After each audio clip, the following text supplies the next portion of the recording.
लक्ष्मीनाथसमारम्भां नाथयामुनमध्यमाम् अस्मदाचार्यपर्यन्तां वन्दे गुरुपरम्पराम् यो नित्यमच्युतपदाम्बुजयुग्मरुक्मव्यामोहतस्तदितराणि तृणाय मेने अस्मद्गुरोर्भगवतोस्य दयैकसिन्धोः रामानुजस्य चरणौ शरणं प्रपद्ये. பக்தர்களுக்கு என்னுடைய நமஸ்காரங்கள். இன்னைக்கு நாம பேச வேண்டியது ஆழ்வார்களுடைய திவ்ய பிரபந்தத்தில் நாயிகா பாவம்ங்கிறத பத்தி. அது எத்தனை மணி நாள் பேசினாலும் பேசிட்டு இருக்கலாம். இருந்தாலும் கொடுத்திருக்கிற காலத்துக்குள் சில விஷயங்களை மட்டும் சொல்லுகிறேன்.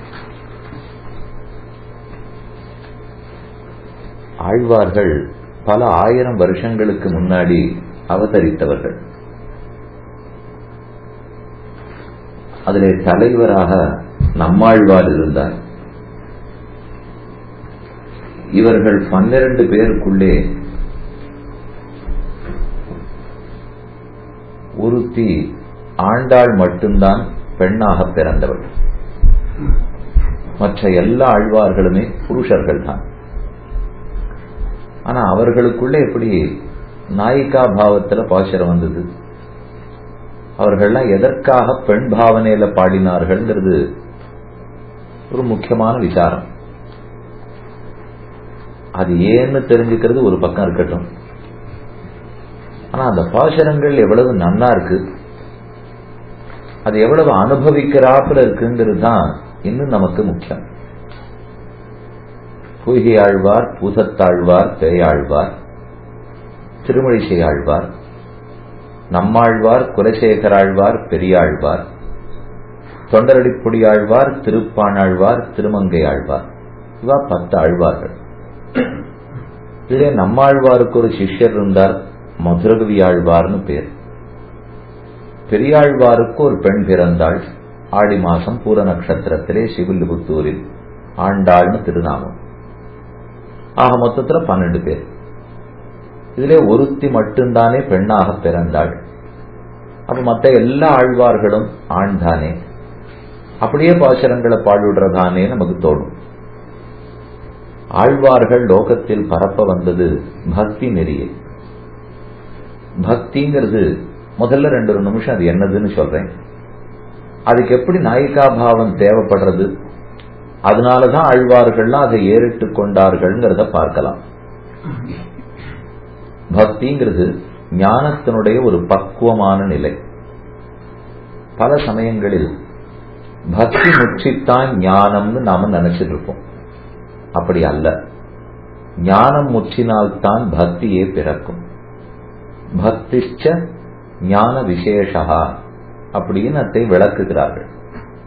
பக்திங்கிறதே ஞானத்தினுடைய ஒரு விசேஷமான தன்மை, ஞானத்தினுடைய முதிர்ந்த தன்மை. இத பக்தின்னு சொல்லுகிறோம். பக்திங்கிறது பவ்யம் இருந்தால்தான் பக்தி வரும். பவ்யமா இருக்கிறதுன்னா வினயமா இருக்கிறது, நெகிழ்ந்திருத்தல், நனைந்திருத்தல், இது இத்தனை இருந்தா தான் பக்தியே பண்ண முடியும். ஞானம்ங்கிறது வரட்டுத்தனமா நிறைய அறிவு பெற்று இருப்பது. பக்திங்கிறது நேர் எதிரா இருக்கே. இதுவோ நனைஞ்சு இருக்கிறதா இருக்கு, நெகிழ்ந்து இருக்கிறதா இருக்கு. ஆனா பல பண்டிதர்கள்ல நாம பாக்குறோம், ஒரேடியா சம்ஸ்கிருத ஞானம் இருக்கும், தெரியாததே இருக்காது, பேசறதுக்கே கிட்டக்க போக முடியாது. அப்படிப்பட்ட பண்டிதர்கள்லாம் ஞானவான்களா இருக்கட்டும். அப்ப பக்திங்கிறது அதுக்கு நேர் எதிரா. பாண்டித்யமே வேண்டாமா, ஞானம் வேற மார்க்கம், பக்தி வேற மார்க்கமானா அப்படி அல்ல. ஞானமே பரிபக்குவமான அடைந்தால்தான் பக்தி ஆகிறது. என்னைக்குமே நமக்கே கொஞ்சம் இள ரத்தமா இருக்குன்னு வச்சுக்கோ. இப்பதான் 25 வயசு, 30, 35ன்னா ரத்தம் வேகமா தான் இருக்கும். அப்ப நம்ம பேச்செல்லாமே வேகமா தான் இருக்கும். கொஞ்சம் நாளாக நாளாக நம்ம பேச்சே மாறுறது இல்லையோ. நாமே 25 வயசுக்கு எப்படி பேசியிருப்போம், இப்ப 50 வயசுக்கு எப்படி பேசுறோம்னு பார்த்தா மாறுதல் நமக்கே தெரியும். அப்ப வேகமா பேசியிருப்போம், அறிவுபூர்வமா பேசியிருப்போம், தர்க்க ரீதியா பேசியிருப்போம். இன்ன கேள்வி கேட்டு இன்ன பதில் கிடைச்சாதான் சரின்னுவோம். ஆனா வயசாக வயசாக அப்படி யாரும் வாதம் பண்ணிட்டு இருக்கிறதா தெரியல. இதுதான் உலகம், இதுதாங்கிறது தெரியறது. இதுல வாதம் பண்ணி பிரயோஜனம் இல்லை. இந்த பல விஷயங்களை நாம வயசானா தெரிஞ்சுக்கிறோம். அப்ப சிறு வயசில் ஞானத்தின் அடிப்படையில பேசினோம், வயசாக வயசாக அனுபவத்தின் அடிப்படையில பேசுறோம். ஞானத்துல பேசினத்தை விட அனுபவத்துல பேசுறதுங்கிறது இன்னும் மெருகூட்டுகிற சொல்லியது. அதனால முதல் நிலைங்கிறது ஞானம், அது முதிர்ந்தாத்தான் அனுபவம். இது வாழ்க்கையில நாம நிச்சயம் பார்க்கிறது. அதே போல சம்பிரதாயத்திலே ஆன்மீகத்துல பார்த்தோம்னாலும் முதல் நிலை ஞானம். அந்த ஞானமே முதிர்ந்தாத்தான் பக்தி நிலையை அடைகிறோம். ஞானத்திலிருந்து எப்படி பக்தி நிலைக்கு போறாள்னா, ஞானத்தாலே தியானம் பண்ணுவோம். பகவானை குறித்து தியானம் பண்றதோ, ஆத்மாவை குறித்து தியானம் பண்றதோ, இதெல்லாம் ஒரு நிலை. அதுல அன்பு ரொம்ப சேர்ந்திருக்குன்னு சொல்ல முடியாது. நீங்க பூத்தொடுத்து பார்த்திருக்கீங்க, புஷ்பங்கள் எடுத்து நார்ல வைக்கிறோம், கட்டுறோம். கட்டுறச்சே வெறுமை தொடுத்துட மாட்டா, பக்கத்துல ஒரு பாத்திரத்துல ஜலம் வச்சிருந்து தொட்டு தொட்டு தொடுக்கிறாள். ஏன் வெறும் பூவா தொடுத்தா போறாதா? எனக்கு ஜலத்தை தொடணும்னால் அப்பதான் அது ஒழுங்கா கட்ட வரும். ஜலத்தை தொடாத பூவை கட்டினோம்னா அவ்வளவு நன்னாக இனிக்காது, ரசிக்காது. எப்படி புஷ்பத்தை தொடுக்கிறச்சே ஜலத்தை தொடுக்கிறோமோ அத போல தியானம் பண்ணிட்டே இருக்கிறச்சே அன்பு சேர வேண்டும். வெறுமை கூட தியானம் பண்ணலாம். பல இடத்துல நீங்களும் யோகா கற்றுக் கொடுக்கப்படும் அப்படின்னு கத்துக்கிறதுக்காக போறோம் இல்லையோ, அங்க இப்படி வட்டம் வட்டமா அப்படி போட்டு அது நடுவில் ஒரு புள்ளி குத்தி அந்த புள்ளியே பார்த்துட்டு அங்கேயே உன்னுடைய லட்சியம் வச்சுக்கோன்னு வா. எத்தனை நாள் புள்ளியை பார்க்க முடியும்? கொஞ்ச நாள் வேணா பார்த்துக்கலாமே தவிர என்ன பெரிய ரசனையா, அல்லதான குணம் இருக்கா, சுவை இருக்கா, ஒண்ணுமே இல்லை. இதே ஒரு திருவரங்கநாதன் படமோ திருக்குடந்த 6ஆவதனுடைய படமோ வச்சுட்டு கொஞ்ச நாள் பார்த்துட்டுன்னு சொன்னா எத்தனை நாள் வேணா பார்த்துட்டுக்கலாம். அது என்ன கருப்பு புள்ளியா? பார்க்க முடியாது கொஞ்ச நாள் கழிச்சு போடுறதுக்கு. அப்போ ரொம்ப தியானம் மட்டும் பண்ணிட்டு இருந்தோம்னால் அது பக்தி ஆகா. அது தியானத்தோட ஞானத்தோட நின்றுடும். அந்த தியானத்திலேயே நம்ம அன்பு கலந்தோம்னால், தியானத்திலேயே பிரேமம் கலந்தோம் என்னால் அது பக்தி ஆகிறது. வெறும் தியானம் பண்ணா ஞான நிலைன்னு அர்த்தம். தியானத்துல அன்பை கலந்துட்டோம்னா அதுக்கு பக்தி நிலைன்னு அர்த்தம். இதனாலதான் ஸ்நேகபூர்வம் அனுத்தியானம் பக்திரித்யபிதீயதேன்னு சொல்லுவார்கள். தியானம் அனுத்தியானம், இடைவிடாத தியானம். அதுல ஸ்நேகபூர்வம் அனுத்தியானம், ஸ்நேகம்ங்கிறது தான் பக்தி.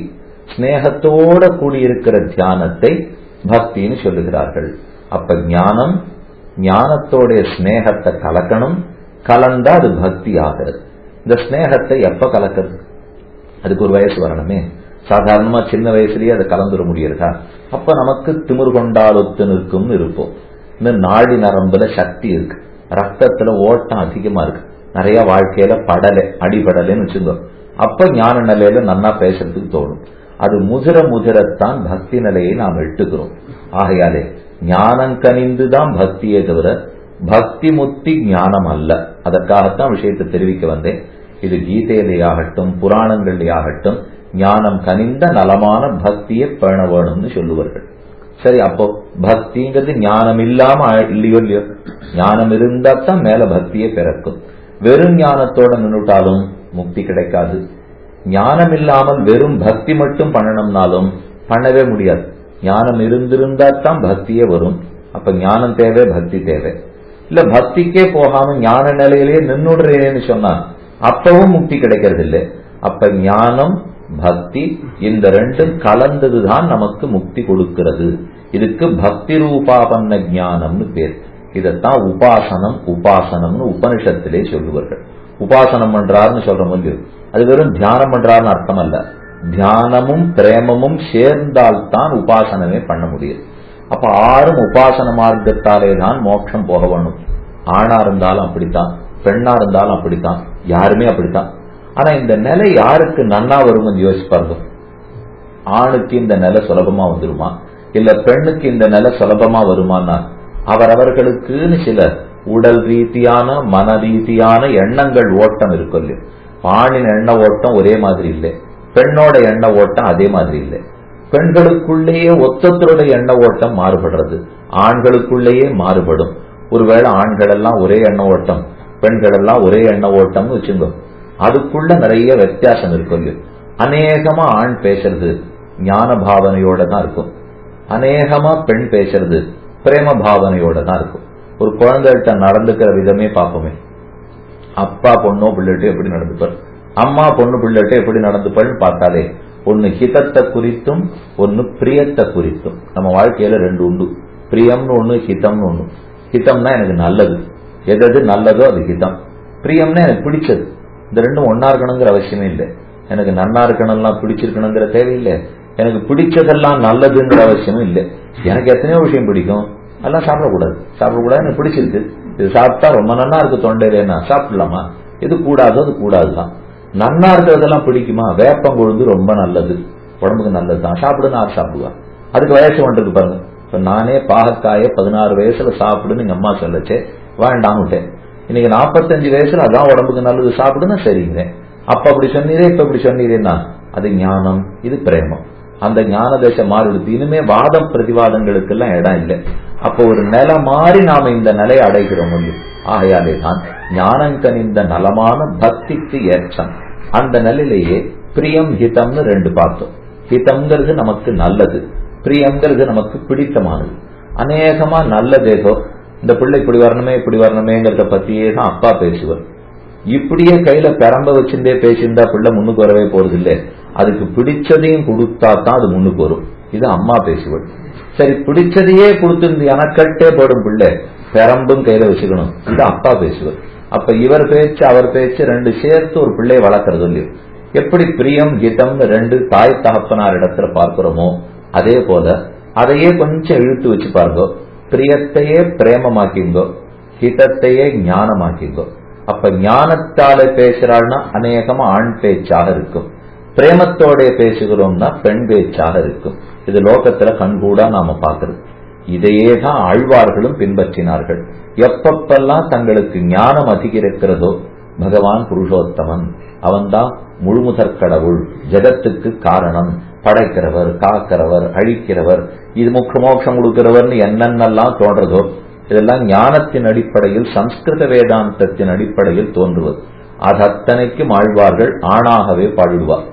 ஆனா இப்படியே பண்ணிட்டு மோட்சம் பட முடியுமா? வெறும் வரட்டுத்தனமா தியானம் பண்றேங்கிறதுக்காக மோட்சம் பகவான் கொடுத்துடுறது இல்லை. அவரிடத்திலே உள்ளம் கனிந்து உருகி நைந்தாத்தான் முக்தி. அப்ப அந்த நிலையை ஏறட்டுக்கணும்னா ஆண்களே தான் பக்தியும் பண்ணணும். ஆனா ஆழ்வார்களுக்கு அந்த நிலையில பக்தி பண்ண பண்ண ஏதோ நம்ம போட்டு இருக்கிற வேஷத்துக்கு அது ஒத்து போறது இல்லையேன்னு தோணிப்படுறது. இவர்கள் இருக்கிறது ஆண் உடுப்புல இருக்கார், ஆனா பண்றதோ பரம பிரேமம் கலந்த பக்தி. ஏதோ ஒரு வேஷம் போட்டு ஏதோ மாதிரி நடந்துட்டா. ராவணனா ஒருத்தருக்கு நாடகத்துல நடிக்கிறதுக்காக கொடுத்திருந்தார். நிஜ வாழ்க்கையில அவன் நிஜமாவே ராமன். அப்படி இருக்கிறவன ராவணனா நீ வேஷம் போடுன்னு சொன்னா கொஞ்ச நேரம் நடந்து பார்ப்பார், கத்தியெல்லாம் அடிக்கணும், எல்லாரையும் வெட்டணும், குத்தணும், இப்படியே பண்ணியிருந்தா இது என்ன நம்ம போட்டு இருக்கிற வேஷம் ஒழுங்காவே இல்லை போல் இருக்கு, நீ ரெண்டுமே ராமர் வேஷம் கொடுத்தா கூடும், இல்லைன்னா நான் நாடகத்துக்கே வரல அப்படின்னு கிளம்பட வேண்டியதான். அதை போலத்தான் அழ்வார்களுக்கும் தாங்கள் பாட வந்தது பிரேம பாவனையோட, ஆனா இருப்பது ஆண் உடுப்பிலே. இது அப்பப்ப ஒத்து வராமல் போகவேதான் அந்த நிலையை விட்டு விட்டு தங்களையே பெண்ணாக பாவித்துக் கொண்டு நாயிகா பாவத்தில் பாடுகிறார்கள். நாயகியாக பாடுவர்கள்னு சொல்லச்சேவே அப்ப பிரேம பாவனையில பாடுறாள்னு சொல்ல வேண்டும். ஆச்சாரிய ஹிருதயம்ங்கிற ஒரு கிரந்தத்திலே அழகியமணவாள பெருமாள் நாயனார்னு ஒரு ஆச்சாரியன் அந்த சுவாமி தெரிவிக்கிறார். ஞானத்தில் தன் பேச்சு, பிரேமத்தில் பெண் பேச்சு. ஞானத்தோடு ஆழ்வார் பாடினால் தன் பேச்சாக பேசுவர். தன் பேச்சுன்னா ஆண் பாவனைன்னு அர்த்தம். பிரேமத்தில் பெண் பேச்சு, பிரேம பாவனையோட பாடினால் அப்ப நாயிகா பாவத்தோட பாடுகிறார். இது அடிப்படை. அப்ப ஆழ்வார்கள் ஏன் நாயிகா பாவத்தோட பாடுறாள்னா பிரேமம் அதிகரித்தால் நாயிகா பாவத்தோட பாடுவார்கள். ஞானத்தோட பாடினார்கள் என்னால் ஆண் பாவனையில பாடுறார்கள். அப்படின்னா பெண் பாவனையில பாடச்சே ஞானம் இல்லைன்னு சொல்லக்கூடாது.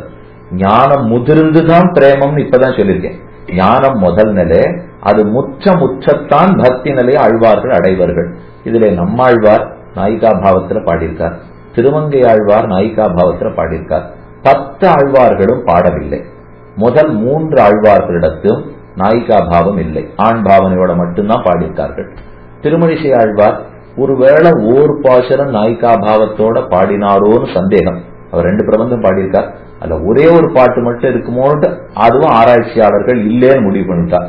அதனால முதல் 4 ஆழ்வார்களும் நாயிகா பாவத்தில் பாடவில்லை. 5வது ஆழ்வார் தான் நம்மாழ்வார்.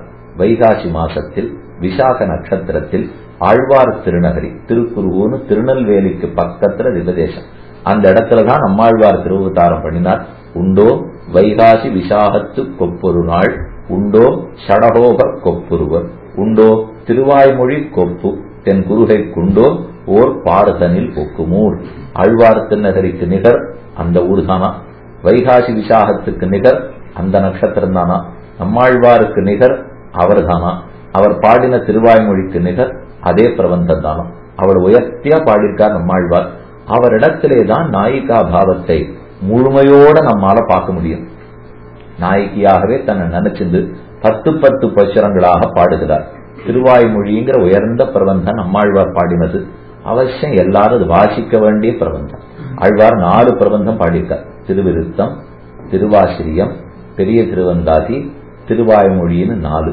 இந்த 4 வேதங்களுக்கு சமம். ரிக்வேதம், யஜுர்வேதம், சாமவேதம், அதர்வண வேதம். இதுல என்ன ஆச்சரியம்னா, சொல்ல வந்த கருத்துக்கள்லாம் வேதாந்தத்தினுடைய கருத்து. ஆனா அதை இவர் பாடிட்டு இருக்கிறது நாயிகா பாவத்தோட. சொல்ல வந்திருக்கிறது ரொம்ப ஞானத்தினுடைய நிலையத்தான் சொல்ல வரார். ஆனா அத பிரேம தசையில இருந்து கொண்டு அர்த்தங்களை தெரிவிக்கிறார். இப்படி சேருமான்னு கேட்டால் ரெண்டும் சரியான விகிதத்துல சேர்ந்திருந்தா தான் நமக்கும் பக்தி வளரும். வெறும் ஞானத்தோட மட்டும் பேசியிருந்தாலும் பிரயோஜனம் இல்லை, வெறும் மூலத்தனமான பிரேமத்தோட பேசியும் லாபம் இல்லை. அப்ப ஞானமும் பக்தியும் கலக்க வேணும். அதுதான் முதல் பாசுரத்திலே நம்மாழ்வார் சாதித்தார். உயர்வர உயர்நலம் உடையவன் எவனவன், மயர்வர மதிநலம் அருளினன் எவனவன், அயர்வரும் அமரர்கள் அதிபதி எவனவன், துயரரு சுடரடி தொழுதழன் மனனேன்னு முதல் பாசுரம். அதிலே மதிநலம் அருளினன்னு சாதித்தார். மதி நலம், மதின்னு சொல்றது ஞானம், நலம்னு சொல்றது பிரேமம். மதிநலம்னு சொல்றது ஞானமும் பிரேமமும் கலந்தது. இதத்தான் பகவான் ஆழ்வாருக்கு அனுகிரகிக்க அதுகொண்டே 1102 பாசுரங்களும் பாடினாராம். அந்த திருவாய்மொழியில 10 பாசுரமா இருக்கும். நீங்க ஆறான்னு கத்துக் கொடுக்கிறவா இருந்தா அவசியம் கத்துன்னு இருப்பீர்கள். இல்லாட்டாலும் மேற்கொண்டானு கத்துக்கணும்னு சொல்றேன். புஸ்தகத்தை பார்த்து படிக்க தெரிஞ்சுக்கிற அளவுக்கான வரணும். மனப்பாடமா தெரிஞ்சுக்கிறது கொஞ்ச நாள் முன்னாடி. இப்ப அது முடியலன்னு வச்சுங்க, கடைசி பட்சம் புஸ்தகத்தை பார்த்தானு படிக்க தெரியணும். இல்லையா, தமிழ் தெரிஞ்சிருந்தா போதும். அடிப்படையிலே தமிழ் தெரிஞ்சிருந்ததுனால் அப்ப கிரந்தத்தை பார்த்து வாசிச்சோம்னாலே இந்த மாதிரி கூட இனிமையா பாசனம் இருக்க முடியுமாங்கிறது அப்ப தெரியும். ஏன்னா நமக்கு எத்தனையோ புஸ்தகங்கள் எல்லாம் படிப்போம். என்னதான் நம்ம ஞானத்தை அதை வளர்த்துக்கலாமே தவிர உள்ளத்தை தொடணும் இல்லையோ, அதுக்கு எல்லா பாசனத்துக்கும் அந்த சக்தி வராது. நம்முடைய மனசை தொட்டு குத்தி அதை தாண்டி பெருமான உள்ள இருக்காருன்னு காட்டணும்னால் அதுக்கு ஆழ்வார் பாசனங்களுக்கு தனி சக்தி உண்டு. ஏன்னா அதுக்குன்னு தான் ஆழ்வார்களை பகவான் படைத்ததே. நம்ம பக்தியை பத்தி உலகத்தாருக்கு உணர்த்த வேணுங்கிறதுக்காகத்தான் ஆழ்வார்கள் அவதாரம் பண்ணினதே. அதுல மதிநலம் அருளினன்னு சாதிக்கிறார். 1102 பாசுரம்னு சொன்னேனே, அதை 100 திருவாய்மொழிகளாக பிரிச்சுப்பா. மொத்தம் 1102 சேர்த்தும் திருவாய்மொழி தான் கிரந்தத்துக்கு பேரு. ஆனா அதுல 10 பாசுரங்களா, 10ன்னு சொன்னா 11ன்னு வச்சுக்கோ. இது 11 பாசுரங்களா மொத்தம் 100 திருவாய்மொழிகள். 11 100 1100 ஆச்சா. 2 பாசுரம் கூட இருக்கு.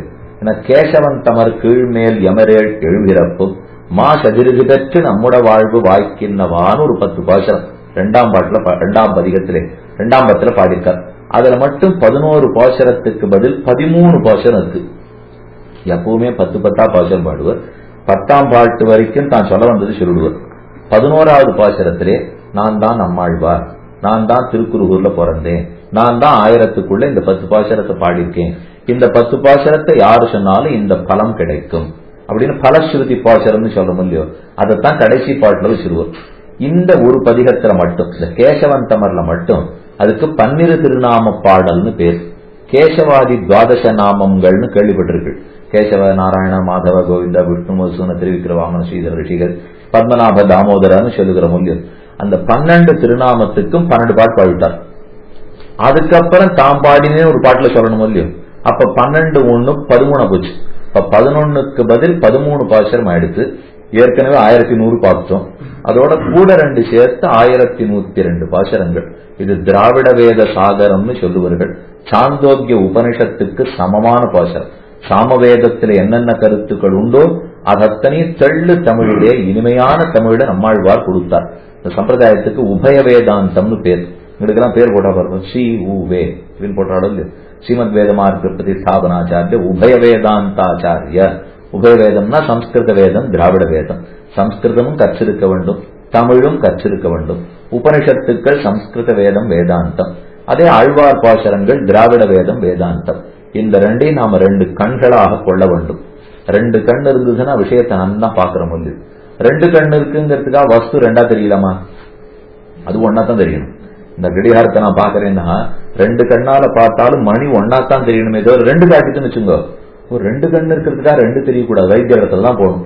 அது போல சம்ஸ்கிருத வேதாந்தம் திராவிட வேதாந்தம் ரெண்டு கண்களும் சேர்ந்து பகவானை ஒருவனாகத்தான் காட்டும். ரெண்டு அர்த்தம் சொல்லாது. பெருமான் ஒருத்தன், அவனிடத்திலே பக்தி பண்ண வேணும். இந்த அர்த்தத்தை தான் சம்ஸ்கிருத வேதாந்தமும் சொல்லும், திராவிட வேதாந்தமும் சொல்லும். அப்ப சம்ஸ்கிருத வேதாந்தம் தானே பழசு. ரிக்வேதம் எஜுர்வேதம்லாம் எவ்வளவு நாட்களா இருக்கிறது. ஆழ்வார் தமிழ் பாசுரம் தானே பாடிட்டார். முதல்ல தமிழுக்கு சம்ஸ்கிருதம் சமமாகுமா ஒரு கேள்வி. மேல சம்ஸ்கிருதம் ரொம்ப நாள் முன்னாடி இருக்கே, ஆழ்வார் பாட்டு என்னைக்குன்னு எங்களுக்கு தெரியுமே. தேதி இருக்கிற பாசுரம் போய் வசந்த பாசுரமா இருக்க முடியுமா? ரெண்டாவது கேள்வி. மேல இது பாடினது எல்லாம் பிராமணர்களாக கூட தெரியலையே. ஆழ்வார்கள் எல்லாரும் பிராமணர்கள் அல்லர்கள். ஒரு சிலர் தொண்டரடிப்புடி ஆழ்வார், பெரியாழ்வார், மதுரகவி ஆழ்வார் இது போன்றவர்கள் தான். மற்றபடி குலசேகரர் க்ஷத்திரியர், திருமங்கி ஆழ்வார் கள்ளர் குலத்துல பிறந்தார், அதே திருப்பாணாழ்வார் பாணர் குலத்திலேயே பிறந்தார். இவ ஆறும் அப்படியே பிராமணர்களாகவும் பிறந்துள்ளேன். இந்த மூணு சந்தேகம் வந்து பாருங்க, இது சம்ஸ்கிருதமா இல்லையே தமிழாச்சே, இது காலம் ரொம்ப முற்பட்டு இருக்கே, பழைய காலம் இல்ல போட்டிருக்கே, ஆழ்வார்கள் எல்லாம் பிராமணால் இல்ல போட்டிருக்கே. இந்த மூணுத்துக்கும் ஒண்ணுமில்லேன்னு ஆக்கிற அளவுக்கு தான் அந்த பாசுரத்திலே பக்தி ததும்புகிறது. ஆழ்வார் பாடியிருக்கிறது இத்தனை இவ்வளவு உயர்த்தியா சம்ஸ்கிருத வேதத்துக்கு சமமா இன்னைக்கு நாம திவ்யதேசங்கள்ல சேவிச்சுட்டு இருக்கோம். இதே ஒரு 1000 வருஷத்துக்கு முன்னாடி பார்த்தீங்கன்னால் கோவில்கள்ல நாம ஆழ்வார் திவ்ய பிரபந்தங்களை இப்படி சேவிச்சுட்டு இருக்கல. நாகமுனிகள்ங்கிற முதல் ஆச்சாரியன் தான் இத உள்ள புகுத்தினார். 823 இன்னைக்கு நாம இப்ப 2008 இருக்க முடியும். 823 நாகமுனிகளுடைய அவதாரம், சுமார் 1200 வருஷத்துக்கு முன்னாடின்னு வச்சுக்கோங்க. அவர் தான் முதல்ல இந்த ஆழ்வார் பாசுரங்களை கொண்டு போய் திவ்யதேசங்கள்ல பாட வேண்டும் என்று ஏற்படுத்தினார். அது என்ன ஆயிடுச்சுன்னா இன்னைக்கு வேதம் பின்னாடி படுத்து ஆழ்வார் திவ்ய பிரபந்தம் முன்னாடி உண்டு. முன்னாடி காலத்துல வேதம் சம்ஸ்கிருத வேதம் மட்டும்தான் உண்டு. ஆனா இன்னைக்கு பெருமாளுக்கு புறப்பாடு நடக்கிறதுன்னா அருளி செயல் கோட்டி தான் முன்னாடி வரும், வேதபாராயண கோட்டி பின்னாடி தான் வரும். முன்னாடி இருந்ததை பின்னுக்கு தள்ளி இருக்கணும்னா என்னமோ அந்த பாட்டுல இருக்கணும் இல்லையா? இல்லைன்னா இவ்வளவு தூரம் வேதத்தை பின்னாடி சொல்லிவிட்டு அக்காலம் முன்னுக்கு வந்திருக்க முடியுமா? என்ன இருக்குன்னா ஒண்ணும் இல்லை, நாயிகாபாவம் தான் இருக்கு. அந்த பாசுரத்துக்கு இவ்வளவு தூரம் ஏற்றம் எதனால ஏற்பட்டதுன்னா வெறும் வேதாந்தம்னு பேசியிருந்தா அது பெண் பாவனையே பேசாது, ஆண் பாவனையில தான் வேதம் பேசும். ஆனா ஆழ்வார்களை பொறுத்தவரை தங்களையும் மீறி பக்தி ததும்ப பெண் பாவனையோட பாடியிருக்காடு. அதனாலதான் இந்த பாசுரங்களுக்கே ஏற்றம். அதுல இப்போ ஒரு 2 பாசுரங்கள் என்னென்ன சொல்ல வந்ததுங்கிறத தெரிவிக்கிறேன். இது எல்லாமே அனுபவபரமான பாசுரங்கள். அப்படின்னா ஏற்கனவே சொல்லிட்டேன், தர்க்க ரீதியா இதுல பேச்சு இல்லை, அனுபவம் தான் பேச்சுன்னு. அதனால வாதத்துக்கு இங்க எதுவுமே இல்லை. இதை வச்சு இப்படி கூட நடக்குமான்னு யோசிச்சால் இப்ப நம்ம வாழ்க்கையில இப்படி கூட நடக்குமான்னு நினைச்ச எத்தனை நடந்திருக்கு, அதை நாமே தான் யோசிச்சு பார்க்கணும். அமர்ந்து ராத்திரி வேளை யோசிச்சோம்னா அந்த மாதிரி அப்ப இருந்துமே இந்த மாதிரி இப்ப இருக்கமே, எப்படி நடந்தது, இந்த மாறுதல் என்னமா நடந்தது, எப்படி இந்த கட்டத்திலேருந்து நாம தப்பிச்சோம், இதெல்லாம் பல விஷயங்கள் நமக்கு தெரியவே தெரியாது. அதை போல இந்த பாசுரங்களையும் பார்த்தா ஆழ்வார் நிலைமையிலிருந்து யோசிக்கணும். அந்த பக்தி நிலைமைக்கு நம்மள வசத்தின்றா தான் இவர் என்ன சொல்ல வருகிறாருங்கிறதே நமக்கு புரியும். நாம பக்தியில ஆரம்ப படிக்கட்டில் நின்று கடைசி படிக்கட்டில் நின்று இருக்கிற ஆழ்வாரை பார்த்து இந்த மாதிரி எல்லாம் கூட நடக்குமானால் நடக்கணும், நடந்திருக்கு, ஆழ்வாருக்கு நடந்திருக்குங்கிறதான் உண்மை எழுதி வச்சிருக்கா. அப்ப என்ன ஆசைப்படலாம், இந்த நிலைக்கு நானும் வருவேனா அப்படிங்கிற அளவுக்கு நான் நம்ம பகவானிடத்திலே பிரார்த்தித்துக் கொள்ளலாம். அதுக்கு 2-3 பாசுரங்களை மட்டும் 2 பதிகங்கள்ல இருந்து சொல்றேன். ஆழ்வார் நாயிகா பாவத்தோட பாடுறாருன்னா அதற்குள்ள பல பேதங்கள் உண்டு. வெறும பெண் பாவனையில அவர் பாடிவிடுறதில்லை. அதுலயே 3 பிரிச்சுக்கிறார்கள். தாய்ப்பாசுரம், தோழிப்பாசுரம், மகள்பாசுரம்னு 3. மகள்பாசுரம் தான் தலைவி, யார் காதலியோ பகவான் தான் காதலன் நாயகன். நாயகி நம்மாழ்வார். நம்மாழ்வார் நாயகின்னா அவர் பேர் மாறிப்படும், அதுக்கு பராங்குஷ நாயகின்னு பேர் வரும். இதே திருமங்கை ஆழ்வாருக்கு நாயிகா பாவம்னு வச்சுங்க, பரகால நாயகின்னு பேர் வரும். ஏன்னா நம்மாழ்வாருக்கு பேர் பராங்குஷர், அவருடைய பாவனை மாறி பெண் பாவனை வருது சொல்லு, அப்ப பராங்குஷ நாயகி. திருமங்கை ஆழ்வாருக்கு பேர் பரகாலம், அவருடைய பாவனை மாறி பெண் பாவனை வருது சொல்லு, அதனால பரகால நாயகின்னு பேர். அப்ப பராங்குஷ நாயகி, பரகால நாயகி. இந்த 2 பேருடைய பிரபந்தங்கள் ரொம்ப தெளிவா இருக்கு. இதுல குழப்பமே இல்லை. இது தவிர இன்னும் 2 ஆழ்வார்கள் பாடியுள்ளார்கள். குலசேகர ஆழ்வாரும் பாடியிருக்கார், பெரியாழ்வாரும் பாடியிருக்கார். குலசேகர ஆழ்வார் பாடினதுல ஒரு வேறுபாடு இருக்கு, பெரியாழ்வார் பாடினதுல ஒரு வேறுபாடு இருக்கு. இப்ப மற்ற 2 பேரும் பாக்குறச்சே நாயக்கியா தங்களை வச்சிருந்தா பகவான நாயக்கனா வச்சுட்டா பாடுட்டா. ஆனா பெரியாழ்வார் அப்படி அல்ல, தன்னை யசோதையா வச்சிருந்து பகவான குழந்தையா நினைச்சுட்டான். அப்ப அது தாய் பாவனை. தாய்ங்கிறது இங்க எதுக்கு தாய்? பகவானுக்கே தாய். ஆனா கீழே நான் தாய் பாசரம்னு சொன்னது நாயக்கியான பெண்ணினுடைய தாயார், பகவானுடைய தாயார் நான் சொல்ல வரல. யாரு நாயக்கி காதலியோ அந்த காதலிக்கு தாய் பாசரம், காதலிக்கு தோழி பாசரம், காதலியினுடைய பாசரம், அதுதான் தோழி பாசரம், மகள் பாசரம், தாய் பாசரம். ஆனா பெரியாழ்வார் அப்படி சொல்லல. இப்போ கண்ணனையே தன் குழந்தையா நினைச்சுட்டார். யசோதை எப்படி தொட்டிலிட்டு இருப்படோ, தாலாட்டு பாடி இருப்படோ, பால் ஊட்டிருப்படோ, சோறு ஊட்டிருப்படோ, குளிப்பாட்டி விட்டுருப்படோ, பூச்சி ஊட்டி விட்டுருப்படோ, என்னென்ன பண்ணிருப்படோ 10 பாட்டா பெரியாழ்வார் பாடிவிட்டார். இதுல சீதக்கடலோட அமுதன்ன தேவகிங்கிற பதிகத்திலிருந்து ஆரம்பம். கண்ணன் பிறந்த உடனே தொட்டில் விட்டுட்டா. ஊர்க்காரால் எல்லாரையும் கூப்பிட்டு கண்ணனை பாருங்கன்னு அவர் திருவடியில இருந்து ஒரு அங்கமா காட்டின்னு வரலாம். யசோதை எல்லாருக்கும் காட்டுறா. பக்கத்துல இருக்கிற வயசானவாளுக்கெல்லாம் ஒரே கவலை, குழந்தையோ இவ்வளவு அழகா இருக்கு, ஊர்ல இருக்கிறவாளை கூட்டு நீ காட்டினானா எல்லாரு கண்ணும் ஒன்னா இருக்குமா? ஒரு கண்ணு நன்னா இருக்கும், ஒரு கண்ணு நன்னா இருக்காது. குழந்தைய ஜாகிரதையா வச்சுக்கிறது விட்டுட்டு இப்படி எல்லாரையும் பார்க்க சொல்றேன். ஏன் ஊர்க்காரா கோவிச்சுக்கிறா? இந்த குழந்தைக்கு ஒண்ணுமே வராது, இது அப்பேற்பட்ட குழந்தையா இருக்குன்னு யசோதை தான் எல்லாருக்கும் காட்டிட்டு இருக்கா. அதனால யசோத பாவனையோடையே பாடினது பிள்ளை தமிழ்னு கேள்விப்பட்டிருக்கிறது. தமிழ் இலக்கியத்துல ஒரு வார பிள்ளை தமிழ்ங்கிறது குழந்தைகள் என்னென்ன பண்ணுமோ அது அத்தனையும் பாடுவதுதான் பிள்ளை தமிழ். அதுல இனி பாட்டு மிச்சம் இருக்க முடியாது. அப்படித்தான் பெரியாழ்வார் பாடினார். கண்ணன் ஒருத்தரை பத்தி நாம தெரிஞ்சுக்கணும்னால் பெரியாழ்வாருடைய யசோத பாவன பாசுரத்தை படிக்காமல் என்ன கண்ணனை பத்தி புராணத்தை படிச்சாலும் நாம தெரிஞ்சுக்கவே முடியாது. ஏன்னா புராணத்துல ரிஷிகள் பாடியிருக்கிறதுலாம் மறுபடியும் ஆண் பாவனை. எவ்வளவு பாட முடியும் அவளாலே? ஆணா இருந்து குழந்தைய எப்படி பார்க்க முடியுமோ அவ்வளவுதான் அவளால பார்க்க முடியும். ஆனா ஒரு பெண்ணு தன் குழந்தைய பார்த்தாப்பல ஆணால பார்க்கறதுக்கே முடியாது. அதனால பெரியாழ்வார் பார்த்தா மறுபடியும் என் பாட்டு ரிஷி பாட்டா இருக்கிறதுக்கு நான் விரும்பல, ஒழுங்கா யசோதை எப்படியெல்லாம் அனுபவிச்சிருப்படும் அப்படியே தானும் பாட வேணும்னு பெரியாழ்வார் திருமொழியில பாடினார். இது ஒரு பக்கம். மற்றொரு பக்கத்துல குலசேகர ஆழ்வார் அவர் ஒரு தனிச்சிறப்போட பாடினார். தேவகியாக தன்னை நினைத்து கொண்டு 10 வருஷம் தேவகி கிருஷ்ணானுபவத்தை இழந்துட்டாடு. மதுரை பட்டணத்துல தேவகி தான் கண்ணனை பெற்றா. ஆனா பெத்து கொடுத்ததோட சரி வளர்க்கிற பாக்கியம் அது கிடைக்கவே இல்லை. ஏன்னா அன்னைக்கு ராத்திரியே கிளம்பி கண்ணன் யசோதையனுடைய பவனத்துக்கு போயிட்டார், அந்த பக்கம் கோகுலத்துக்கு போயிட்டார், வளர்க்க முடியல. 10 வருஷம் கழிச்சு கம்சனை கொன்னுட்டு தேவகியும் வசுதேவரையும் சேவிக்கிறதுக்காக கண்ணன் ஓடி வரார். வந்த சமயத்துல தேவகி கண்ணனை கட்டின்னு அழ ஆரம்பிச்சா. 10 வருஷமா எல்லா பாக்கியத்தையும் இழந்து போயிட்டேன், எனக்கு மொத்தத்தையும் இப்ப நீ காட்டுனா. அவள் என்ன காட்டணும்னு 10 வயசு கண்ணன் கேட்கிறார். நீ தவழ்ந்தது, நீ குளிப்பாட்டினா வரமாட்டேன்னு சொன்னது, நீ பூச்சூடி கொண்டது, காளிங்கனை முடித்தது, கோவர்தனோத்தரணம் பண்ணினது, வெண்ண திருடினது, கட்டுப்பட்டது, முத்துப்பட்டது எல்லாம் பார்க்கணும் சொன்னா வரிசையா ஒண்ணுன்னா திரும்ப திரையில ஓடுறாப்புல கண்ணன் காட்ட ஆரம்பிச்சிட்டார்.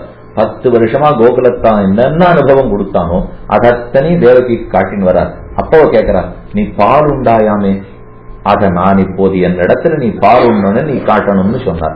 வயசு கண்ணனுக்கு 10. அவ கடைசி குழந்தை பெத்து வருஷம் 10 ஆச்சுக்கும். இப்ப 10 வருஷம் ஆச்சு குழந்தை கண்ணனுக்கு. அவளுக்கு பால் சிறந்தது, கண்ணன் குடித்தான்கிறதுதான் நம் சம்பிரதாயம். பராசர பட்டர்னு ஆச்சாரியன் இருந்தார், அவர் சிஷ்யர் நஞ்சியர். அவர் போய் ஆச்சாரிய இடத்துல கேட்கிறார், இது நம்ப தகுந்ததா இல்லையே, 10 வருஷம் ஆச்சே குழந்தை பெற்றவள், அவளுக்கு பால் தான் சுரக்குமா இல்ல 10 வயசு பிள்ளைதான் பால் தான் குடிக்குமா, இது நம்பராப்பல் இல்லையேன்னு சிஷ்யர் ஆச்சாரியனை கேட்கிறார். அப்ப அந்த சுவாமி பதில் சொல்றார், நீ நினைச்சிருந்து பேசுறதெல்லாம் லௌகீக காமத்தை பத்தி, ஆனா நாம பேசிட்டு இருக்கிறது வைதீக காமத்தை பத்தி. வேதத்தில் இருக்கிற காமம் உண்டு, நாம லோகத்துல ஆண் பெண் காமம்னு பார்க்கிறோம் இல்லையோ, அது வேதத்திலையும் உண்டு, ஆழ்வார் பாசுரத்திலையும் உண்டு. ஆனா இந்த காமம் உடல் ரீதியான காமமே அல்ல, பரமாத்மாவுக்கும் ஜீவாத்மாவுக்கும் உண்டான பரிமாற்றம். 2 ஆத்மாக்கள், பரமாத்மா ஒருத்தர், ஜீவாத்மா ஒருத்தர். கண்ணன் ராசக்கிரீடை பண்ணினான்னு கேள்விப்பட்டிருப்போம். அப்ப பல பெண்கள், பல ஏற்கனவே கல்யாணம் ஆடி இருக்கிறவர்கள்லாம் கண்ணனோட நாட்டியம் ஆடிருக்கான்னு நம்ம கேள்விப்படுறோம். இது சுகாச்சார இடத்துல பரீட்சித்தே கேட்டான். இது ஒண்ணும் நியாயமா படலை எனக்கு. தர்ம சம்ஸ்தாபனார்த்தாய சம்பவாமி யுகே யுகேன்னு கண்ணன் சொல்லிட்டு அதர்மத்தை போய் அவர் பண்ணலாமான்னு பரீட்சித்து சுக்கரிடத்திலே கேட்டான். அப்ப அவர் சமாதானம் சொல்றார், கண்ணனுக்கு வயசு 10 ஆல கோகுலத்தில் இருக்கிறச்சே, மற்ற குழந்தைகளுக்கெல்லாம் வயசு 5. 10 வயசு பிள்ளை 5 வயசு குழந்தையோட என்ன காமத்தை அனுபவிச்சிட முடியும்? நீ முதல்ல புரிஞ்சு பேசுறியான சுகாச்சாரியர் பரீட்சித்திரத்தை கேட்டார். அப்புறம் அவர் பதில் சொல்றார், இந்த பரிமாற்றம் எல்லாம் பரமாத்மாவுக்கும் ஜீவாத்மாவுக்கும் நடக்கிறதே தவிர இதுல சரீர ரீதியான தொடர்பே கிடையாதுன்னு புரிஞ்சுக்கோ. என்ன ஆச்சாரியன் சிஷ்யனுக்கு சொல்லிட்டு இருக்கார், அதே நிலை நாம இப்ப இங்க வச்சு பார்க்கணும். தேவகிக்கு பால் சுரந்ததே கண்ணன் குடித்தானேன்னா நாம நினைச்சிருக்கிற லோகத்தில் இருக்கிற காமம் இது அல்ல. இது வைதிக காமத்தோட பகவான் அவரிடத்துல ஒரு சிஷ்யை பிரார்த்திக்கிறச்சே பகவான் அனுபவத்தை கொடுக்கிறான்னு தான் நாம் கொள்ள வேணும். இந்த குலசேகரர் உபாசனத்தில் தெரிவிக்கிறார், கண்ணன் தாமரை கண்ணனே கண்ணா தவழ்ந்தெழுந்து தளர்ந்ததோர் நடையால் மண்ணில் செம்பொடி ஆடி வந்து எந்தன் மார்பில் மண்ணிட பெற்றிலே நந்தோ வண்ணச் செஞ்சிறு கைவிரல் அனைத்தும் வாரி வாய்க்கொண்ட அடிசிலின் நிச்சல் உன்ன பெற்றிலேன் ஓ கொடுவனையேன் என்னையன் செய்ய பெற்றதன் மோயே என்று பெருமாள் திருமையில ஒரு ஆச்சரியமான பாசம். கண்ணன் ஆங்காங்கு புழுதி அலைவரான். ஊர்ல முழுக்க புழுதி பிருந்தாவனத்திலே எல்லா இடத்துலயும் கையை வச்சுன்னு தவழ்ந்து அலைஞ்சிட்டு நேர திரும்பி வந்து யசோத நல்ல படவையா கட்டின்னு இருந்தா அதுல வந்து கட்டிண்டு அழுக்காக்கிடும். கண்ணன் தாமரை கண்ணனே கண்ணா தவழ்ந்தெழுந்து தளர்ந்ததோர் நடையால் மண்ணில் செம்பொடி ஆடி வந்து, ஊர்ல எல்லாம் செம்பொடி ஷாப்பு வேற, வெறும் மணலா இருந்தா கூட தேவையில்லை, செம்மண் செம்மண்ணோட ஓடி வந்து தாயார கட்டி விட்டா அப்ப படவை முழுக்க வீணாயிடுறது இல்லையோ. இத தேவகி என்ன பிரார்த்திக்கிறாள்னா, அப்படி அவன் கட்டிண்டு யசோதைக்கு புடவை வீணார பாக்கியம் கிடைச்சுதாமே எனக்கு கிடைக்கலையே. அவ கேட்கறது அப்படி இப்போ, ஏன்னா ஒரு குழந்தை வந்து கட்டின்றதுக்கா புடவை கொடுத்தேன்னு அறம் நினைச்சுப்படா, குழந்தை வந்து கட்டிக்கலையேங்கிற வருத்தம் இருக்கும் இல்லையோ. அதுக்கு மேலே சொல்லுகிறாள் தேவகி, வண்ணச் செஞ்சிரு கைவிரல் அனைத்தும் வாரி வாய்க்கொண்ட அடிசிலின் நிச்சல் குழந்தைக்கு சோறு விட்டு இருக்கா யசோதை. அப்போ அந்த பாத்திரத்துல தன் கையை வச்சு வச்சு அலைவரான். அதை எடுத்து கண்ணனுக்கு வாயில சோறு விட்டுடுறா. இந்த பக்கத்துல வழியது, இவளுக்கு ஆசை தன் குழந்தை எல்லாத்தையும் சாப்பிடணும். இது நிறைய பேருக்கு குழந்தைக்கு எவ்வளவு கொடுக்கணுமோ அவ்வளவுதான் கொடுக்கணும். நம்ம வீட்டுல நிறைய இருக்குங்கிறதுக்காக எல்லாத்தையும் அது வாயில திணிச்சோன்னு வச்சுக்கோ, அதுக்கு எவ்வளவு தாங்குமோ அவ்வளவு தானே தாங்கும். இவருக்கோ ரொம்ப நாளா குழந்தை பெறல, ஊர் முழுக்க வெண்ணையும் பாலும் தயிரும் எல்லாத்தையும் அது தள்ளையே அடைச்சிருவோம் அப்படின்ட்டு வாயில போட்டா அது வழியறது. இந்த பக்கம் யசோதை தனித்து சாப்பிடவே மாட்டாளாம். இங்க வழிஞ்சதை எடுத்தெடுத்து மிச்சத்தையே தான் சாப்பிட்டுட்டு பசியா இருக்கலாம். அப்ப அந்த குழந்தையினுடைய பிரசாதமா கிருஷ்ண பிரசாதம் கிடைச்சதாவும் எடுத்து தன் குழந்தையினுடைய அன்பால தான் சாப்பிட்டதாவும் எடுத்து, அதை போல வாயிட வழிஞ்சதை எடுத்து சாப்பிடுற பாக்கியம் எனக்கு கிடைக்கலையே தேவகி அழறாப்போ. இந்த பாக்கியம் எல்லாம் யசோதைக்கு கிடைச்சுடுத்தே. நந்தன் பெற்றனன் நல்வினையில்லா நங்கள்கோன் வசுதேவன் பெற்றிலனே, இந்த வைபவம் எல்லாம் நந்தகோபாலன் கிடைச்சுடுத்து, ஒண்ணு கூட உன்னை பெத்த வசுதேவனுக்கு கிடைக்கலையோ இல்லையோ, நாங்கள் இழந்து போனோமேனு தேவகி புலம்பிய புலம்பல். எதுக்கு சொல்ல வந்தேன்னா, குலசேகராழ்வார் ஒரு பெரிய க்ஷத்திரியர், அவர் ஒரு ராஜா. ராஜா குலசேகரருக்கு போய் ஒரு தாயார் குழந்தை அனுபவத்தை இழந்தது தோணி தன் ராஜா க்ஷத்திரிய ராஜாங்கிறவர் எப்படி இருப்பார்னு தெரியும். அவர் கையில வில்லு தான் பிடிக்க தெரியும், வாழ் தான் பிடிக்க தெரியும், சண்டை தான் தெரியும். அப்படி இருக்கிறவருக்கு ஒரு தேவகி என்னென்ன புலம்பி இருப்போ அதை புலம்பி இருக்கணும்னால் அப்ப இந்த நாயிகா பாவம் அவ பேர்ல எவ்வளவு தாக்குதலை ஏற்படுத்தி இருக்குன்னு நாம புரிஞ்சுக்கணும். இது அவர் குலசேகரா பாடியிருக்க முடியுமா? நிச்சயமா முடியாது. குலசேகரர் வந்து என்ன பாடுவார்? ராமனுக்கு யுத்தத்திலேயே சகாயம் வேணும்னா நான் வரேன்னு, அது வேணா சொல்லிட்டு இருக்கலாமே தவிர ராமன் ராவணனை கொல்றதுக்கு போறச்சு ஆள் இல்லைன்னா நான் வேணா ஜெயிச்சு தரேன்னு சொல்லலாம், இவ்வளவுதான் பாட முடியுமே தவிர குழந்தை கண்ணனிடத்திலே பால் ஊட்டினதோ சோறு உண்டதையோ பாட முடியாது. அதனால குலசேகரர் தேவகி புலம்பிய புலம்பலாக 10 பாசுரம் பாடினார். இன்னும் ஒரு முக்கிய 10 பாசுரம் அவர் பாடினார். கௌசல்யா தன்னை நினைச்சுட்டு திருக்கண்ணபுரம் சபரி பெருமாளை போய் சேவிச்சார். அந்த பெருமாளை எப்படி கௌசல்ய ராமனை தொட்டில்ல போட்டு ஆட்டிருப்படோ அதை போல தான் தொட்டிலிட்டு தாளாட்டி போட்டுவிட்டார். மண்ணு புகழ் கோசலதன் மணிவயிறு வாய்த்தவனே தென்னிலங்கை கோன்முடிகள் சிந்துவித்தாய் என்று தொடங்குகிற 10 பாசுரங்கள்.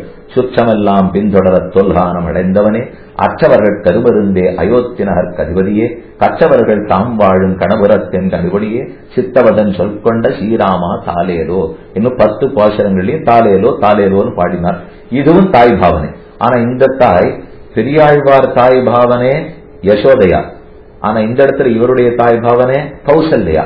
கௌசல்ய ராமனை எப்படி தொட்டிலிட்டு பாடியிருப்பாரோ அதை போல குலசேகரர் பாடினார். குலசேகர ஆழ்வாருக்கு ராமன் பேர்ல தான் அதீத பிரீதி. அவர் வாழ்ந்ததே ராமனுக்காக. பெருமாள் திருமொழின்னு அவர் பாடியிருக்கிற பிரபந்தத்துக்கு பேர். பெருமாள்னு ராமனுக்கு திருநாமம். அவனை பத்தியே திருமொழி பாடினத்தினால்தான் பெருமாள் திருமொழின்னு திவ்ய பிரபந்தத்துக்கே பேர் வந்தது. இது குலசேகரர் இடத்திலையும் பெரியாழ்வார் இடத்திலையும் இருந்த மாறுதல். தாய் பாவனையில பாடினாங்கிறதுக்காக சொல்ல வரேன். ஏன்னா சாதாரணமா நாயிகா பாவங்கிறது நாயகியா தானே பாடணும். ஆனா இந்த இடத்துல மட்டும் தாய்ப்பாசுரமா பாடியிருக்கா. இது ஒரு பக்கம் ஞாபகம் வச்சுக்கோ. ஆனா முக்கியமா நாம பார்க்க வேண்டியது பராங்குஷ நாயகி எப்படி பாடியிருக்கார், பரகால நாயகி எப்படி பாடியுள்ளார். இவா ரெண்டு பேருக்குன்னா என்னைக்குமே போட்டி, ஆரோக்கியமான போட்டி, சண்டை இல்லை. நான் சொல்ல போறது இப்போ பராங்குஷ நாயகி இப்படி பாடியிருக்கார், பரகால நாயகி எப்படி பாடியிருக்காருன்னா என்னமோ சண்டையாத்தான் ரெண்டு பேருக்கும் போட்டி ஆகுங்கிறது இல்லை. ரொம்ப அனுபவத்துக்காக. இப்ப ராமன், சில பேருக்கு ராமன் பிடிக்கும், சில பேருக்கு கண்ணன் பிடிக்கும். கண்ணன் தான் வசத்தின்னு பல பேர் பேசிட்டு இருப்பா, ராமன் தான் வசத்தின்னு பல பேர் பேசிட்டு இருப்பா. மொத்தத்துல ரெண்டு பேரும் சேர்ந்து நம்ம ரட்சிக்கணும். இதுக்குதான் நாம பிரார்த்திக்கணுமே தவிர அவ வசத்தியா இவ வசத்தியான்னு பாக்குறதுக்காக நாம் இல்லை, நாம வசத்தியா இல்லை, அது தெரியுது. ஆனால் அவர்கள் திருவடிகள் பலத்தாலே தானே நாம வசத்தியா இருந்தாகணும். ரெண்டு பேரை பற்றி ஒன்னு பராங்குஷ நாயகி, மற்றொன்னு பரகால நாயகி. 10 பத்துக்கள் பாடியிருக்காரே. இதுல என்ன நாயிகா பாவத்தோட பாடுவார்கள்னா அதை நாம சில வர்க்கங்களா பிரிச்சு விடலாம். ஒன்று விரகதாபத்திலே துடிப்பர்கள், அது ரொம்ப முக்கியமான பதிகங்கள். விரகதாபங்கிறது நாயக்கனை விட்டு பிரிந்து அவனோட அனுபவம் கிடைக்காமல் நாயக்கி துடிக்கிறாள். இந்த விரகதாபத்துல பாடுறது பல பாசுரம், தூது விடுதல் பல பாசுரம். நாயக்கன் எங்கேயோ இருப்பார், நாயக்கி எங்கேயோ இருப்பார். பறவைகளை பிடித்து நீ போய் என் விஷயத்தை பகவானிடத்துல சொல்லு அப்படின்னு தூது விடுறது 2வது வகை. 3வது வகை மடல் எடுத்தல். மடல் எடுத்தல்ங்கிறது அது அந்த நாள்ல இருந்து ஒரு வழக்கம். தமிழ் இலக்கியம் எப்படி இருந்ததுன்னு சொல்றேன், சம்ஸ்கிருத இலக்கியம் எப்படி இருந்ததுன்னு சொல்றேன், ஆழ்வார்கள் எப்படி பின்பற்றிருக்காங்கிறது சொல்றேன். மடல் எடுத்தல்ங்கிறது நம்மாழ்வாரும் மடல் எடுத்திருக்கார், திருமங்கை ஆழ்வாரும் மடல் எடுத்திருக்கார். மடல் எடுத்தல் என்னால் மடல்ங்கிறது பனை மடல், பனை ஓலை சொல்லு, அதுல என்ன மடல் இருக்குமோ அதை எடுத்துக்கணும். எடுத்துட்டு தான் ஆற ஆசைப்பட்டமோ அவனுடைய படத்தை வரைஞ்சிக்கணும். வரைஞ்சுட்டு பனமடலாலேயே ஒரு குதிரை பொம்மை கட்டணும். கட்டிட்டு அந்த குதிரைக்கு மேல ஏறி உட்கார்ந்து பொம்மை குதிரை கட்டிட்டு அதை 4 பிள்ளைகளை பிடிச்சு இழுக்க சொல்லணும். அந்த ஊர்ல தெருவா சுற்றி வந்து நான் இன்னார காதலிச்சேன், ஆனா அவர் என்ன கல்யாணம் பண்ணிக்க மாட்டேன்னு மறுத்து விட்டார், அவரை இழந்து நான் இப்படி துடிக்கிறேங்கிறத அதுக்குரிய பாட்டை சொல்லிட்டே போகணும். எதுக்கு இதை பண்ணுவாள்னா, ஒருவேளை அவனுக்கே கண்டப்பட்டு இவ்வளவு ஆசை இருக்கு போல் இருக்குன்னு அவனும் அவ்வளவு கல்யாணம் பண்ணிக்க சம்மதிக்கலாம். இல்ல ராஜா கண்டப்பட்டுட்டு ஏன் ஒழுங்கான பொண்ண பிள்ளையோட கல்யாணம் பண்ணி வைக்க மாட்டேங்கிறீர்கள் அப்படின்னு ராஜா குறுக்க போந்து செயல்படுத்தி வைக்கலாம். இல்ல பெற்றோர்களுக்கே மனசு மாறி செயல்படுத்தி வைக்கலாம். இது ஏதாவது ஒண்ணு நடக்குமாங்கிற ஆசையில தான் மடல் எடுப்பார்கள்.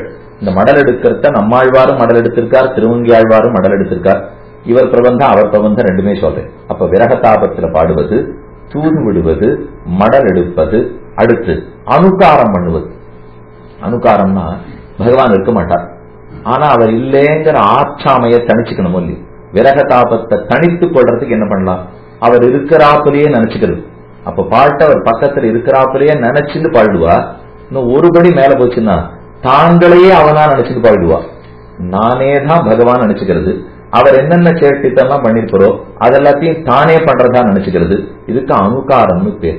அப்ப அனுகாரத்தோட பாடுவர்கள், தூது விடுறதுக்காக பாடுவர்கள், விரகதாபத்தாலே பாடுவர்கள், மடல் எடுக்கிறதுக்காக பாடுவர்கள். இன்னும் 5வது வகை ஒண்ணு இருக்கு, அவ்வகை ஊடல் வகை. ஊடல்ங்கிறது பொய்க்கோபம், பிரணய ரோஷம்னு அதுக்கு பேர். பிரணயம்னா காதல், அன்பு. ரோஷம்னா கோபம், அன்பின் வெளிப்பாடான கோபம். இதுக்கு பிரணய ரோஷம். நிஜ கோபம் இல்லை, அன்பினுடைய வெளிப்பாடான கோபம். அந்த பிரணய ரோஷத்துக்கு மட்டும் இன்னைக்கு விபதேசங்கள்லாம் நடக்கிறது. அன்னைக்கு ஆழ்வார்கள் எப்படி பிரணய ரோஷத்தோட பாடினாலோ இன்னைக்கு அதுக்கு மட்டையடி உற்சவம்னு கோவில்கள் எல்லாம் பேர். இந்த பிரணய கலக உற்சவம், பிரணய கலக உற்சவம்னு கேள்விப்பட்டிருக்கு. பங்குனூத்தர தண்ணி கார்த்தால போனா இன்னைக்கும் ஸ்ரீரங்கத்துல அந்த உற்சவம் நடக்கிறது. நம்பெருமாள் 8 வீதி எழுந்துட்டு கோவிலுக்குள்ள வருவர். நாச்சியார் சன்னதி வடக்கு வாசல்ல, நாச்சியார் சன்னதிக்குள்ள போறதுக்காக பல்ல போட வருவர். பெரிய கதவை தடால்னு சாத்திடுவா. சாத்தின உடனே பெருமாளால உள்ள போக முடியாது, பல போட திரும்ப வருவர். இன்னொரு தரம் போக பார்ப்பார், கதவை சாத்திடுவா. இன்னொரு தரம் போக பார்ப்பார், கதவை சாத்திடுவா. அதுக்கப்புறம் என்ன நடந்ததுன்னு பெருமாளுக்கு தெரியாது, வெளியில் நின்றுடுவர். நடுவுல அரையர் சுவாமி அவளுக்கு விண்ணப்பம் செய்வார்னு பேர். தாளம் வைத்துக் கொண்டு ஆழ்வார்களுடைய பாசுரங்களை அவள் தான் பாடுவா. அவ போய் பெருமாள்கிட்ட என்ன விஷயம்னு கேட்டு தாயார் சன்னதிக்கு போய் சொல்லுவா. தாயார்கிட்ட உமக்கு என்ன கோபம்னு கேட்டு பெருமாள்கிட்ட வந்து சொல்லுவா. அப்ப தாயார் பெருமானை நாம் இனி இவரை மன்னிக்கிறதா இல்லை, எங்க போயிட்டு வந்தார்னு கேளுன்னு தாயார் சொல்லுவார். அப்ப பெருமாள் எங்க போயிட்டு வருவேன், நான் எல்லாரையும் ஆச்சரியத்துக்களை ரட்சிக்கிறதுக்காக இரண்யகசிபை கொல்லணும், இரண்யாட்சனை கொல்லணும், சிசுபாலனை கொல்லணும், ராவணனை கொல்லணும், இது எவ்வளவு வேலை இருக்கு, இதுக்காகத்தான் நான் எல்லா இடத்தையும் போயிட்டு வந்தேன். இருக்கட்டும், 2 நாளைக்கு முன்னாடி எங்க எழுந்தருள் இருந்தார்னு கேள். இந்த பங்குனூத்திர உற்சவத்திலே, இது 9ஆம் உற்சவம், நான் இப்ப சொல்றது 9ஆம் திருநாள் அன்னைக்கு நடக்கிற உற்சவம்.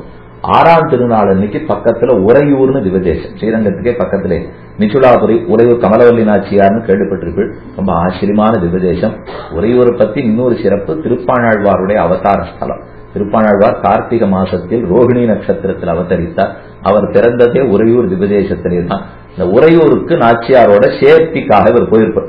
நம்பெருமாளுக்கு உறையூர் நாச்சியார் சேர்த்தி ஒரு நாள், ஸ்ரீரங்க நாச்சியார் சேர்த்தி பங்குனி உற்சவத்துல 9ஆம் திருநாள், சேரபுரவல்லி நாச்சியார் இப்ப குலசேகராழ்வார்னு சொன்னேனே, அவருக்கு சேரபுரவல்லின்னு ஒரு மகள். அந்த மகளை நம்பெருமாளுக்கு திருவரங்கநாதனுக்கு தான் கல்யாணம் பண்ணி கொடுத்தார். அது ஸ்ரீராம நவமி அன்னைக்கு இன்னைக்கு அவளோட சேர்த்தி நடக்கிறது. அதனால ஸ்ரீரங்கத்துல நம்பெருமாளுக்கு 3 தாயார்களோட சேர்த்தி, வெவ்வேறு நாள், ஒரு நாள் அல்ல, வெவ்வேறு நாள்ல 3 தாயாரோட சேர்த்தி. இது 6ஆம் திருநாள் அன்னைக்கு உறையூர் எழுந்துள்ளிட்டு திரும்ப வருவார். அப்ப நாச்சியாருக்கு கோபம், அங்கு போயிருந்தீர், ஏன் போயிருந்தீர், வர வேண்டான்னு கோவித்துக் கொள்ளுவர். அப்ப பதில் சொல்லுவர், அதுக்கப்புறம் எத்தனை வேலை இருந்தது எனக்கு, நீ என்னமோ என் உடம்புல ரத்த காணல தெரியுது, அப்படி நகைக்கீரை தெரியறது, புஷ்பத்தினுடைய தாத்துக்கள்லாம் உடம்புல தெரியுது, குங்குமப்பூவும் உடம்புல தெரியுது, இதெல்லாம் என்னத்துக்காகனு தாயார் ஒரு கேள்வியா கேட்பார். அப்ப பெருமானு சொல்லுவார், வழியில எத்தனையோ ராட்சசர்களையும் அசுரர்களையும் முடித்துவிட்டு நாம் குதிர நம்பிரான் பேரிலே ஆரோகணித்து உம்மை காண வேணுங்கிற வேகமான ஆதரத்தோட வந்தோம். எத்தனை பெண்கள்லாம் பாரிஜாத புஷ்பம் கிடைச்சா தெரியுமா, பிராட்டி பக்கத்தில் இல்லாத அணிஞ்சுக்க மாட்டேன்னு சொல்லிட்டு வந்தேன்.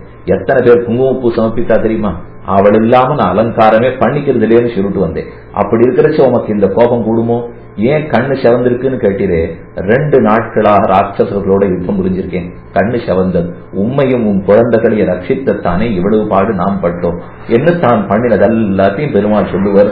அரையர் சுவாமி போய் எல்லாத்தையும் நாச்சியார் இடத்துல சொல்லிட்டு கொஞ்சம் உள்ள இறங்க முடியுது. ஆனாலும் சுலபத்துல ஏற்றுட மாட்டார். அதுக்கப்புறம் தான் நடுவுல நம்மாழ்வார் விக்கிரக ரூபத்தில் இருக்கிறார். அவர் குறுக்க வருவர், இவா 2 பேரும் சண்டை போண்டுன்னா நமக்குன்னு ஆபத்துக்கும், இவா சேர்ந்திருந்தா தான் நம்ம ரட்சிக்க முடியும். தாயாருக்கே பெருமாள்கிட்ட கோபம்னா, பெருமாள்கிட்ட கோபம் தான் தாயார்கிட்ட போடலாம், தாயாருக்கு கோபம் இருக்குன்னா அப்புறம் யார்கிட்ட போறது, இது வேண்டாம், அனர்த்தத்துல கொண்டு போய் விட்டுடும்ட்டு நம்மாழ்வார் நேர பெருமாள்கிட்ட போகணும், போக மாட்டார். தாயார்கிட்ட போயிட்டு, அவரு தான் ஏதோ பேசிட்டு இருக்காருன்னா தேவரீர் கோபித்துக் கொண்டா உலகம் தாங்குமா, நமக்காக தேவரீர் பொறுத்தருள வேண்டும் அப்படின்னு பிரார்த்திக்க. அப்ப நாச்சியார் அந்த பெரிய போட்டி இருக்கும், ஆயிரக்கணக்கான ஜனங்கள் நின்றுப்பார். நம்முடைய பெரிய நம்மாழ்வார் சொன்னதுக்காக இந்த நம்பெருமாளை பொறுத்தோம் அப்படின்னு தாயார் ஒத்துப்படும். அதுக்கப்புறம் நம்பெருமாள் சன்னதி கதவு திறந்து உள்ளுக்குள்ள போய் மத்தியானம் 1:30 மணிக்கு சேர்த்தி ஒரே சிம்மாசனத்தில் தாயாருக்கும் பெருமாளுக்கும் அன்னைக்கு தான் சேர்த்தி நடக்கும். அன்னைக்கு ராத்திரி தான் ராமானுஜர் சரணாகதி அனுஷ்டித்து கத்தியத்திரயம் சாதித்தார். நம்ம கத்தியத்திரயம் ராமானுஜர் ரொம்ப முக்கியமா சொல்லிட்டு இருக்கும். பகவன் நாராயண அபிமதானுரூப ஸ்வரூப ரூப குண விபவ ஐஸ்வர்யசீலா ஜனவதிகாசயா சங்கேய கல்யாண குணகணாம் பத்மநாலயாம் பகவதீம் ஸ்ரீயன் தேவீம் நித்யானபாயினீம் நிரவத்யாம் தேவதேவ திமுஷி அகிரஜன் மாதரம் அஸ்மன் மாதரம் அசரண்ய சரண்யாம் அனன்ய சரணா சரணமகம் பிரபத்தியே என்று தொடங்கி கத்தியத்திரயத்தை விண்ணப்பம் பண்ணதே அன்னைக்கு தான். என்ன பிராட்டி பக்கத்துல இருக்கிறச்சே சரணாகதி பண்ணாதான் இது சுலபமா பலிக்கும். அது அவருக்கு தெரிஞ்சதுங்கிறதுனாலதான் அன்னைக்கு தேர்ந்தெடுத்து சுவாமி பண்ணினார். அப்ப அன்னைக்கு நடந்ததுதான் பிரணய கலக உற்சவம். அதுக்கு மட்டையடி உற்சவம்னு பேர். மட்டையடி உற்சவம்னா இந்த பெருமாள் உள்ள வராரு பாருங்க, வர்றச்சே கையில சட்டி நிறைய தயிர் பால் வெண்ணெய் எல்லாத்தையும் இந்த நாச்சியார் சன்னதிக்கார வச்சுப்பா. வச்சுட்டு வரும்போது வீசி வீசி அவன் பேர்ல அடிப்பா. அது யாரெல்லாம் அந்த பழக்க தூக்கி வராளோ அவ அத்தனை பேர் அதை குளிக்க வேண்டியதான். பெருமாள் பேர்லயும் அது படும். அங்க இருக்கிற எல்லாருமே அன்னைக்கு நனைஞ்சு விட்டு தான் கிளம்பி போயாகணும். அப்ப அந்த பிரணய ரோஷத்துக்கு தான் ஊடல்னு பேர். பொய்க்கோபம் தான், நிஜமான கோபம் அல்ல. அன்பின் வெளிப்பாட்டாலே அன்பின் மிகுதியால பிறந்த கோபம். அந்த கோபம் முடிந்த பிற்பாடுதான் சேர்த்தி நடக்கும். நாள் முழுக்க பெருமாளும் பிராட்டியும் இந்த வருஷத்துக்கு ஒரே நாள் தான் இந்த உற்சவம். மற்ற நாள்லாம் நம்பெருமாள் வேற சன்னதி தான், தாயார் வேற சன்னதி தான். ஆனா இன்னைக்கு ஒரு நாள் மட்டும் 2 பேர் ஒரே சிம்மாசனத்துல எழுந்துள்ளி இருப்பார்கள். அது ரொம்ப காண கண்கொள்ளா காட்சி.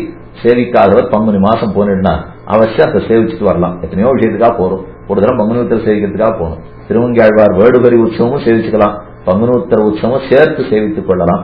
அது பிரணய ரோஷம். அந்த நிலையிலும் ஆழ்வார்கள் பாடுவார்கள். பெருமான வரலையேன்னு தூது விட்டுட்டு அவன் வந்திருக்கிறச்சே போச்சு விடுவான். தூது விட்டு பறவை போய் பகவான்கிட்ட சொல்லும். அவரு சரின்னு அறகுறைய தரகுறைய ஓடி வருவர். வந்துட்டு பார்த்தா இவர் உள்ளே விட மாட்டார், வாசல்ல நிறுத்தி வச்சுவர். அவர் ஒன்னும் போகல மாட்டார். அவர் நின்று எப்படி அனுகிரகிக்கணுமோ ஆண்டாளுடைய ஆழ்வாரோட சேர்ந்து பிற்பாடுதான் பெருமாள் புறப்படுகிறார். அப்ப 5 நிலை பார்த்தோம். இப்போ ஊடல் திறம் பார்த்தோம், அதே போல மடல் எடுத்தல் பார்த்தோம், தூது விடுதல் பார்த்தோம், விரகத்திலே துடித்தல் பார்த்தோம், அனுகாரம் பண்ணுவது பார்த்தோம். இந்த 5 நிலை நாயிகா பாவத்திலே உண்டு. இது ஒரு பகுதி 5. மற்றொரு பகுதி 5 தோழிப்பாசரம், தாய்ப்பாசரம், மகள் பாசரம். அது வேற ஒரு மாதிரி பிரிவு. அப்ப ஒரு மாதிரி தோழி தாயார் மகள்னு சொல்லணும், மற்றொரு மாதிரி இந்த 5 பார்க்கலாம். இப்ப நான் அந்த 5 3 15 சொன்னாலே 2 முன்னாடி 7. அதனால அவ்வளவுலாம் கஷ்டப்படுத்த விரும்பல. ஒன்னொன்னு அதற்கு எததுன்னு மட்டும் பார்க்கணும். 10 பத்துக்கள் பாடியிருக்கார் பராங்குஷர்னு சொன்னேன் இல்லையோ.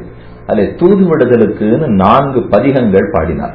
ஆழ்வார்கள் பறவைகளை தூது விடுகிறார்கள் அப்படின்னா என்னன்னு பார்ப்போம். இப்ப இத்தனை நாளை நாயிகா பாவத்தை பத்தி மட்டும் சொல்லியிருக்கேன் இல்லையோ. இந்த நாயிகா பாவம்னு வெறுமை பேசுறதுல பிரேம பேச்சுன்னு பார்த்தோம் இல்லையோ. இது எல்லாத்துக்குமே உள்ளுரை பொருள் உண்டு. உள்ளுரை பொருள்னா சுவாபதேசம்னு சம்பிரதாயத்துல சொல்லுவா. மேலெழுந்த வாரியா பார்த்தா ஒரு அர்த்தம், ஆனா அதுக்கு உள்ளூர பார்த்தோம்னா ஆத்ம பரமாத்ம விஷயமா ஒரு அர்த்தம். இன்னைக்கு இத்தனை நாள் நான் சொன்னது உங்களுக்கு என்ன தோணும்? இது என்ன வீட்டுல ஏதோ சண்டை போட்டுக்கிற மாதிரி இருக்கே இவர் சொன்னதுன்னு தோணும் இல்லையோ. அது மேலெழுந்த வாரியான அர்த்தம். ஆனா அதுக்கே உள்ள போய் புகுந்து பார்த்தோம், ஓ இதுதான் இதனுடைய அர்த்தமா அப்படிங்கறத அப்ப நாம தெரிஞ்சுப்போம். அதை போல இருக்கிறது என்னன்னு தெரிவிக்கிறேன். மேலெழுந்த வாரியாவும் அர்த்தம் சொல்றேன், ஆந்தரமா அதுக்குன்னு இருக்கிற உள்ளுரை பொருள் என்னங்கிறதையும் பார்ப்போம். என்னங்கிறத முதல்ல சுருக்கமா சொல்றேன். தோழிப்பாசரம், தாய்ப்பாசரம், மகள் பாசரம் பார்த்தோம்.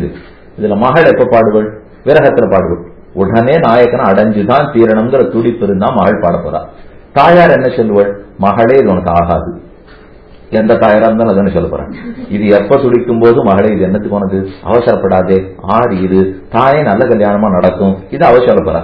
தோழி என்ன பண்ணுவள்? நாயகனும் நாயக்கியும் சந்திக்கிறதுக்கு ஏற்பாடு பண்றதே அவதான். இது தோழியினுடைய வேலை.